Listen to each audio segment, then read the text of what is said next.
Over 20,000 exercise rights in Rantau today.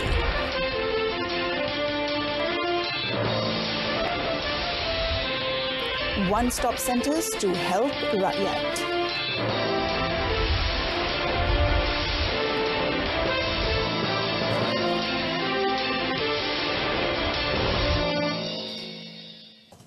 Hello and good evening. I'm Mohana Priya. Welcome to News on 2. On the day of his 34th wedding anniversary today, Pakatan Harapan candidate Dr. S. Sriram wants nothing more than a win in Rantau. The trained anaesthetist, who is married to X-ray specialist Dr. Pushpa Gandhi Ramanathan, said becoming the Negeri Sembilan state constituency's elected representative would be a gift. Discussed before, such as healthcare, transport, housing and job opportunities, which will be done in stages.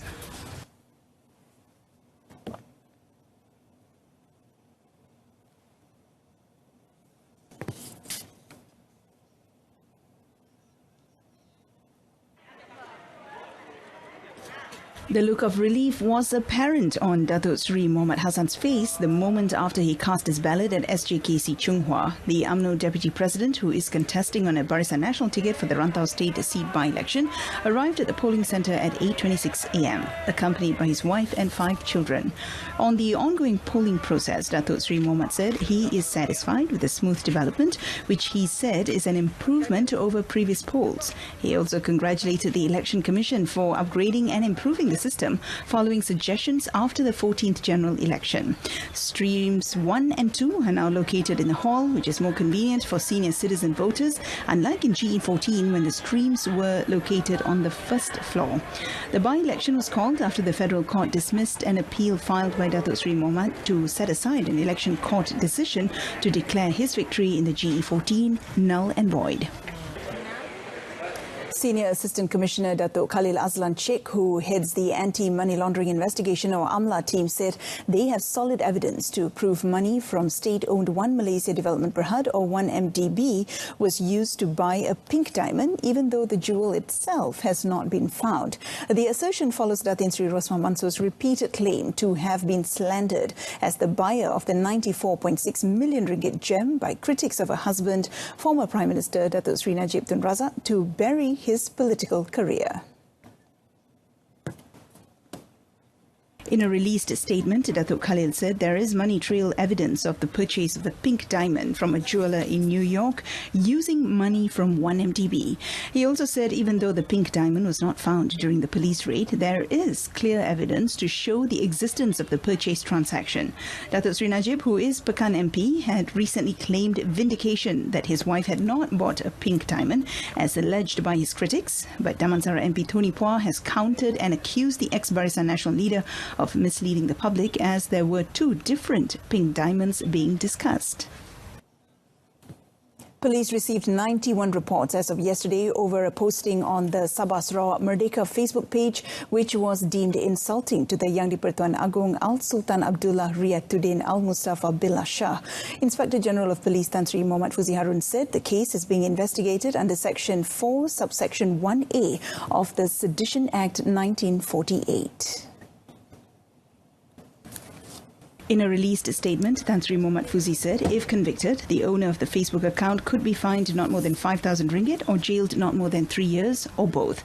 The IGP further advised the public not to misuse social media or any communications network to make provocative statements that could disrupt public order and harmony.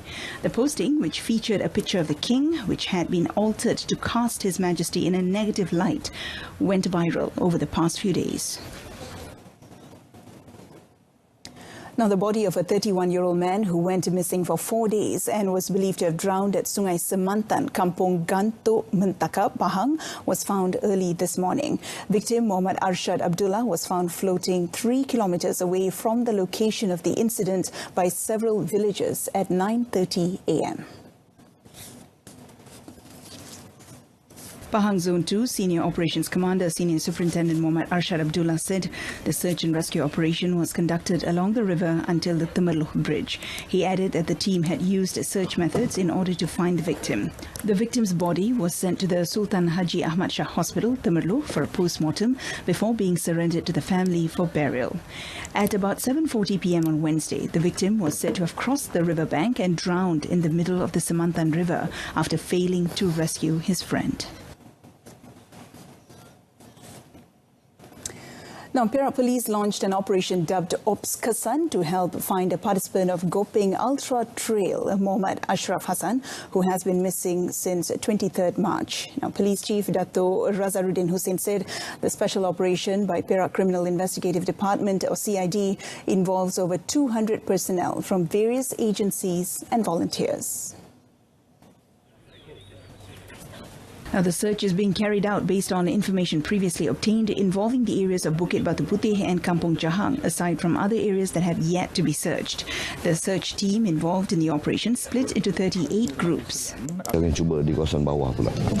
Kawasan atas di kawasan nombor 6, nombor 5 tu kita dah penyelamat, bomba penyelamat dah cari. So kita cuba cari di kawasan bawah pula. Sebenarnya bomba penyelamat pun telah mengambil inisiatif mencari semua tempat, tetapi kita cuba lagi sekali hari ini. Dato Razaruddin said this today after officiating the operation in Kampung Pintu Padang, Gopeng. He said the operation would continue even if they failed to locate the victim, but on a smaller scale. Prior to this, the large-scale operation involving over 800 people, including 180 officers and members of various agencies, was officially terminated on 30th March. The victim's brother, Muhammad Zahiruddin Hassan, said he still hopes for positive developments throughout the operation. A factory processing silicon in Pulau Indah were destroyed by flames at 9 p.m. yesterday. Selangor Fire and Rescue Department Deputy Director Mat Razali Wan Ismail said a team of rescuers were deployed to the scene after receiving a distress call on the incident at 9:15 p.m. The team, which comprised firefighters from Port Klang, Andalas and Kota Raja, successfully put out the flames by about 10 p.m. Kita telah mengawal kebakaran 20 minit selepas jentera pertama tiba. Keseluruhan kawasan telah terkawal sepenuhnya, di mana kawasan keseluruhan kilang sekitar 3 ekar lebih ya, di mana bangunan kilang lebih kurang 500, anggaran awal 500 kali 300 kaki. Mat Razali said 7 fire trucks and 2 tankers were deployed to the scene along with 55 firefighters. No casualties have been reported thus far, and the cause of the fire is still being investigated.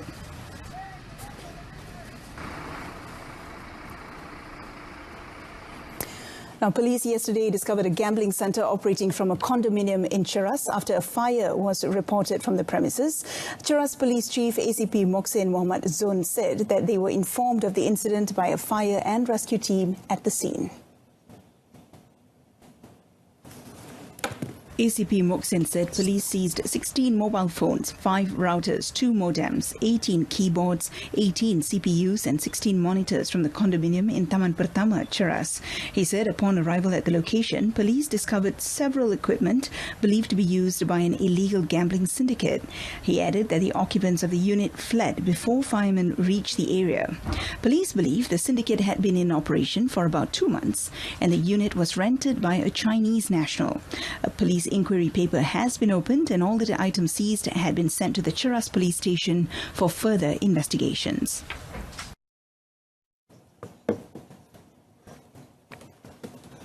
The Sultan of Johor, Sultan Ibrahim Almarhum Sultan Iskandar, granted an audience to outgoing Johor Menteri Besar Dato Osman Sapian this morning at Istana Pasir Plangi. State Secretary Dato Azmi Rohani says His Majesty has also consented to Dato Osman's resignation as Menteri Besar. Now, the Sultan's consent paves the way for a new Menteri Besar to be appointed by tomorrow. Dato Osman said Sultan Ibrahim received his resignation letter when he had an audience with the ruler at 10:30 a.m. Tuanku sendiri perintah kepada saya, dia akan meletakkan beberapa syarat tertentu pada bakal penyandang Menteri Besar yang baru.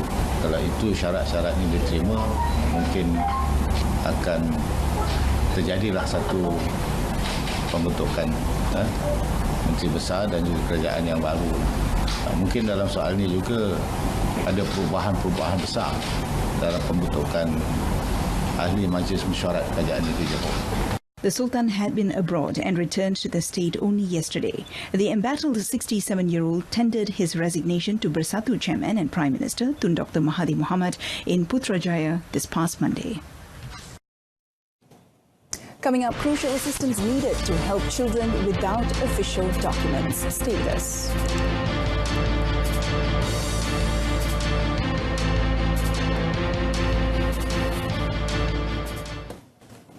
Deputy Prime Minister Datuk Seri Dr. Wan Aziz Ahwan Ismail said Pakatan Harapan elected representatives must fill the triumph at the 14th general election by giving the best service to the people and turn community service centres into one-stop centres which connect government agencies to the people. She also said the setting up of community service centres was also one of the ways for the PH government to thank the people, and elected representatives must work hard to overcome all local problems.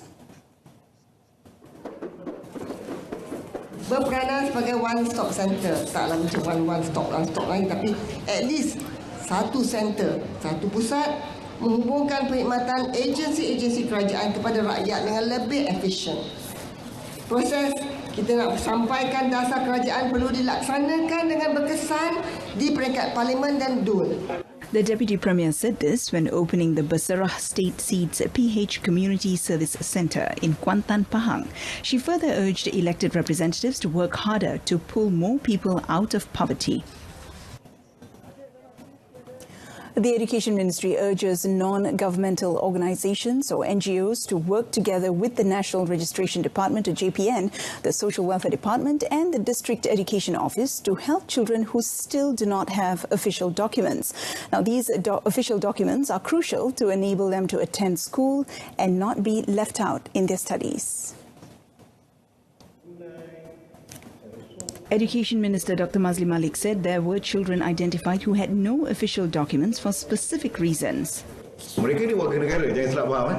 Mereka ini warga negara tetapi tidak didaftarkan dan mereka tidak punya dokumen. Sama ada kerana tidak sah taraf ataupun mereka ibu bapa yang bernikah di luar negara dan pelbagai isu-isu lain. Dr. Mazli said this after officiating the Johor EduLife Empowerment of Intellectual Women's Association program at University Technology Mara Pasir Gudang campus, Johor. Meanwhile, Dr. Mazli announced that the proposal to combine science and arts in secondary schools nationwide are still being reviewed by the National Education Policy Review Committee. He said he is still waiting for the results of the study for the ministry's consideration. Local medical practitioners are urged to cooperate with the Malaysian Palm Oil Board MPOB scientists to conduct health tests through the use of palm oil. Primary Industries Minister Teresa Kok said that it was time for doctors together with MPOB scientists to work together to ensure that palm oil is not only nutritious but can be used for beauty products as well. Teresa said that MPOB has conducted several studies on vitamin A deficiency in South Africa and recently in China by feeding school children with rich carotene biscuits made from using red palm oil. Similar studies were also conducted in 10 Orang Asli and rural schools in the country to study the lack of vitamin A amongst them in relation to eye disease. We should conduct more research, the population-based research on palm oil to see that, because other oil crops in our overseas, they have done that. We need to do our own, the Malaysian one too, and MPOB is doing that. But if we can partner, with the doctors here and more of you can come forward, let's test out certain, palm oil, let's say, now we talk about red palm oil is good for the eyesight, restoring eyesight, all that. Maybe let's test out on your patients and let's do some population study. Teresa said this after launching the nutrition seminar Living Healthy with Malaysian Palm Oil in Putrajaya today. National mixed doubles pair Tan Kian Ming and Lai Ping Jing are one win away from their first title in 2 years. The world number 26 saved 2 match points at 18-20 to edge Indonesia's Hafiz Faizal Gloria Emmanuel Wijaja 21-16, 20-22, 22-20 in 72 minutes to reach the Singapore Open final today. Today marked the second time in a row the pair reached the semi-finals of a tournament after their impressive run in the Malaysia Open just last week. Today's win ended Kian Ming Beijing's 2-match winless streak against the Indonesian world number 9. Kian Ming Beijing will take on Thailand's Dechapol Puvaranuk Tapsiri Theta Tanchai in tomorrow's final, with their sights set firmly on retaining the title for Malaysia. Kian Ming Beijing will also bid to win their first title since they last captured the Malaysian Masters in 2017. On to football. Selangor's 3-game winning streak in the Super League ended after they were held 1-1 by Perak at the Shah Alam Stadium yesterday. In the first half, Perak drew first blood through Nur Hakim Hassan in the 35th minute when he finished off a brilliant cross from Shahril Fikri. That lead did not last long and Sandro Mendonca thumped in a beautiful free kick from 25 metres in the 38th minute to equalise for Selangor. After the break, Selangor had to play with 10 men when Nuri Zuan Abu Hassan was sent off after receiving a second yellow card in the 57th minute for shoving a Wanda Lewis. The scoreline stood at 1-1 until full-time as Perak continued their winless run in the league. In the 2019 Premier League match, Johor Darul Ta'zim 2 or JDT 2 maintained their unbeaten record after beating Negeri Sembilan 3-0 at the Pasir Gudang Municipal Council Stadium. JDT2's Lucas Elias Ontivero opened the scoreline as early as the 11th minute, much to the delight of the home crowd.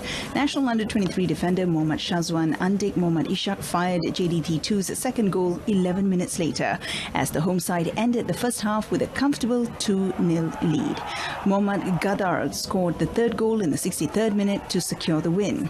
Several aggressive attempts by the visitors in the final moments of the game, however, did not make the bar, as the scoreline remains at 3-0 in favour of JDT2. And that concludes this evening's News on 2.